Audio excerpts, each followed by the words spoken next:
Med så store besparelser begynder jeg næsten at ærge mig over, at jeg ikke bruger briller. Tandlægen skal vi til gengæld alle sammen til. Og må ikke man kan spare på kronerne i tegnebogen ved at få tandkronerne lavet i Tyskland. Guten Tag. Ich möchte gerne die Zinten...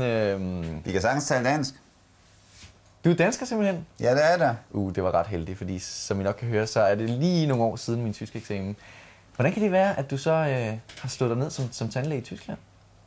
Jamen, jeg er vokset op hernede, så jeg har næsten altid boet hernede. Men jeg har læst i Danmark, og så efter eksamen, så flyttede jeg herned igen. Okay. Har du mange tandlægekolleger hernede i Tyskland? Som er danskere, altså? Ja, her i Flensborg-regionen, der bor der sådan 10 stykker cirka. Så det er altså ikke noget problem som dansker at komme til en dansktalende tandlæge i Tyskland? Overhovedet ikke noget problem. Hvordan foregår det så, hvis jeg som dansker gerne vil til tandlæge hernede i Tyskland? De fleste finder os via den der internetside Arv min tand. Og hvordan, så kan jeg så se, hvad der er af tandlæger inde på den side hernede? Ja, der er forskellige tandlæger på siden, og så vælger man den, der tiltaler en mest, og så kan man sende en mail, og så dagen efter eller samme dag får han så svar fra os. Vi ringer til ham eller sender en mail retur. Det er jo service. Hvor mange danske kunder har I så hernede?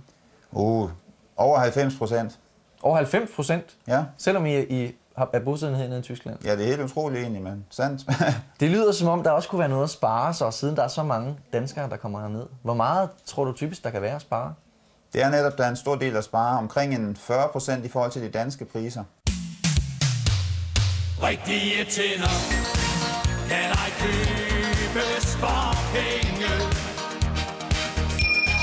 Rigtige tænder kan plomberes med guld. Hvad er det typisk, folk kommer herned for at få lavet? Det er vel ikke bare sådan noget som tandeftersyn og sådan noget? Nej, det er mest kroner og broer og proteser og implantater. Altså ting, der koster over 5.000.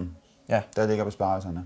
Så kan man sådan sige, det er som tommelfingerregel, at det er, når man kommer over de der 5.000. Men er det over 5.000 kroner, hvad det vil koste i Danmark, eller hvad det sådan kommer til at koste her? Ja, jeg vil sige, når det er over 10.000 i Danmark, så ligger den lidt over 5.000 her, og så sparer man typisk de der 40%, så det er noget, man kan mærke penge på. Ja, så kan det godt lige betale sig at tage bilen herned. Måske lige få nogle øl eller sodavand med hjem. Ja, der er mange, de laver 2 handler på en gang. Ja, det er det. Men så ødelægger de jo tænderne med sodavanden, de tager med hjem. Nej, de laver jo børste tænder. Ja, det er det.